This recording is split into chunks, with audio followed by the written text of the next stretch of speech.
Hello everybody, this is Agony333, and you might be asking, why the fuck are you here, Agony? What the fuck are you doing? You beat Deep Ones, so why the fuck do you have another video out? Well, as you can probably see in the title I put, yeah, I have decided to come back for one last video to basically explain what I think the story is.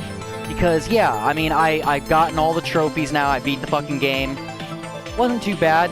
But yeah, I wanted to share the story and my final thoughts on the game, so that's why I'm fucking here. I tried looking through the internet because I was just curious on what people's thoughts were, and there was like nothing on this game. I mean, it's not popular enough apparently, isn't getting enough love to actually get people to give their thoughts on it, so that's what I'm doing. So let's get into this. So basically, when I first played through, at the very end, if you watched my last video, you know I mentioned the tree thing and his family and all that. That was just me kind of fucking around. I don't think that's literally the reason he planted the tree. We'll be getting to that part. But I think the first thing I wanted to say is I think that H.P. Lovecraft indeed has a lot more to do with this than I initially thought it did. And we'll be getting to that. So, let's start. So in the beginning, basically I believe, you know, that you're an average diver swimming along, and the giant octopus kraken creature steals your sub, of course. And, you know, you go on this journey across the ocean floor to get it back from this creature. Along the way, you know, things are alright for a while, and then that's when you get to the skeletons. And this is where that's going to start getting more into the story. So, what were those skeletons? Well, first off, I want to explain the octopus, the kraken.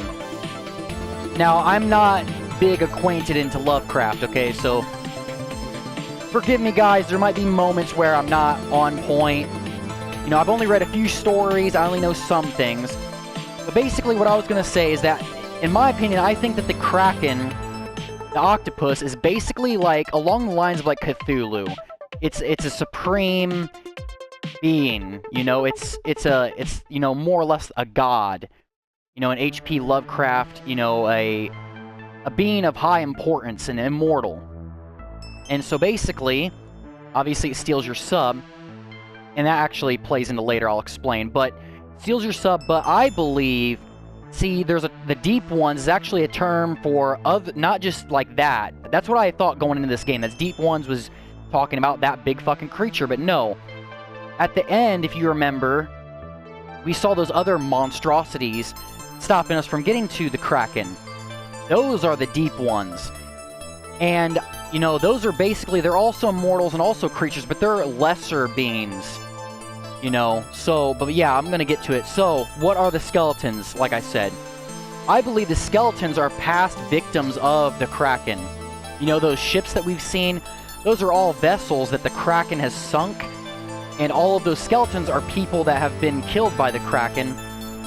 And basically, since it is a supreme being, it basically had the power to resurrect them and utilize them in order to feed it and sustain itself.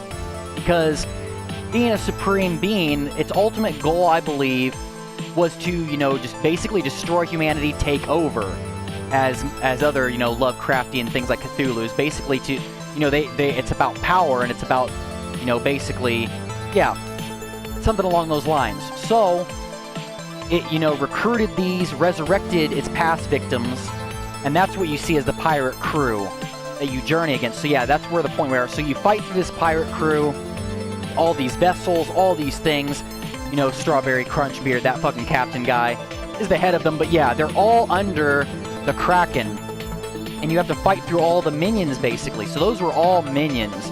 You know, they weren't just random, they were, to me, those were minions, and obviously it tells by, you know, them feeding it, caging the other animals, and the banner of it and everything. I mean, that's pretty obvious, but this is what I was going to get into, is the ending. So, you fight through those, you fight through the other Deep Ones, those creatures, and you get down, and you get your sub back, right? And so here's the thing, it also makes sense to me. Because remember, if you remember watching last time, I said, man, I wish there would have been a fight with this creature. You know, that's what I was looking forward to. I was a big part of the game, looking forward to this epic, badass, you know, brawl with this giant fucking kraken. Well, it sort of makes sense, because if the kraken is one of those supreme god type things, to me, regular bullets, harpoons, you know, torpedoes from the sub, if the sub even has that, wouldn't probably be enough. You know, man-made tools wouldn't be enough to kill something that powerful. So it sort of makes sense why there's not a final boss fight with it, because really, you know, the only thing would be like a giant fucking volcano exploding like that. It makes sense that regular bullets wouldn't be able to kill it. So that is why I think there wasn't a final fight with it. But to the ending, and this is why I said I think H.P. Lovecraft ties a lot more into it than I initially thought. When I seen H.P. Lovecraft, you know, inspired or whatever it said, I just figured there'd be creatures along those lines. I didn't think it would actually tie into, but it makes sense, the ending, if you think of it in that context, because basically, okay, in most of the stories, most of the things, a lot of things with H.P. Lovecraft, you deal with madness, basically. And if you've seen anything like that, it all has to do with madness, and basically humans not being able to comprehend even witnessing beings such as the Deep Ones. So, after you've faced through all this and you've gotten your sub back, at the end, that is why I believe the diver ultimately dies. He succumbs to it, you know, he's made it through it, he's seen them, but the toll that it has taken on his mental state, his well-being, it's been there, you know, because just by dealing with these horrific creatures that are beyond our comprehension and knowing is what basically does him in. Now, what I think the tree means is because before he dies, he gets up there, he's victorious, he plants the tree. I think the tree thing symbolizes mankind overcoming, basically, the Kraken and beings such as that. Because if you remember, the ultimate goal would be to take over and basically destroy, being the Kraken and these creatures. But you beat the thing, and you planted the tree, and like I said, to me that shows that life continues, that not only, I think it symbolizes mankind, nature, our world triumphs over their world. You know, we triumphed over them in the end. So that's what I think that means in the end there. You know, we ultimately died because we encountered these things and we couldn't, you know, deal with those. But ultimately, due to our sacrifice, mankind and everything was able to survive it and overcome it ultimately. So yeah, that's at least what I think the story basically is.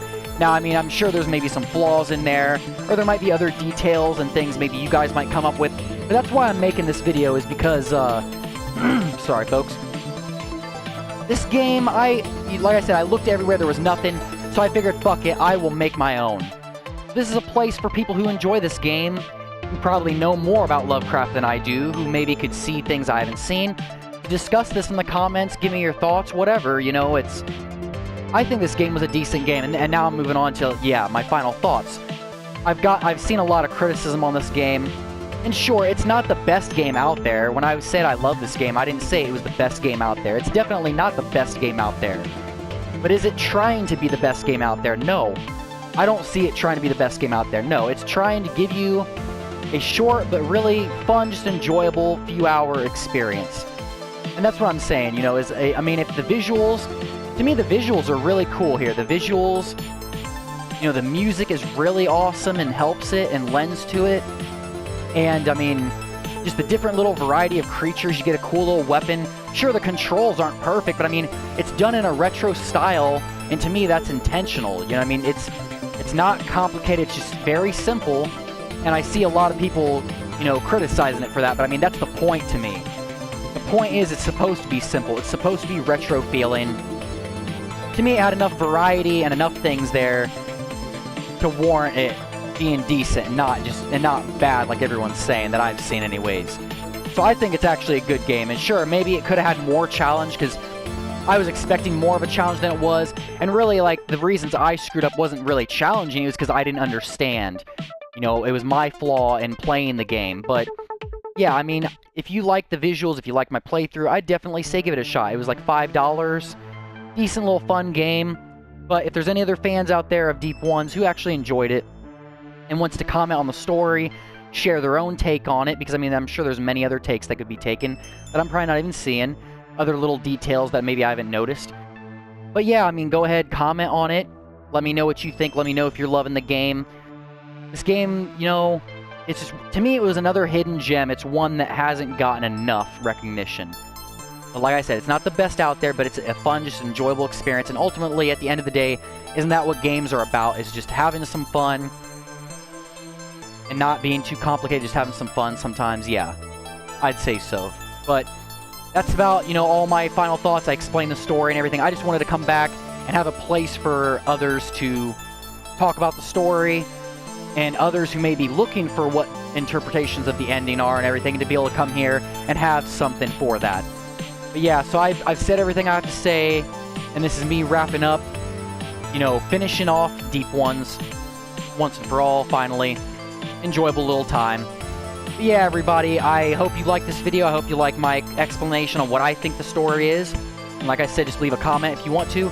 If you like my explanation, or if you like Deep Ones and other retro experiences, or horror, because I play a lot of horror games too, not just retro stuff. Like, comment, subscribe for more. There's going to be a lot more coming. I'm always playing games. I love games. Games are my passion, so join me for that if you wish.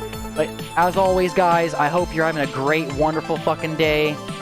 And I hope, you know, this gave you some enjoyment. I will see you next time, everybody. This is Agony333 signing off, everyone. Have a good one. Peace.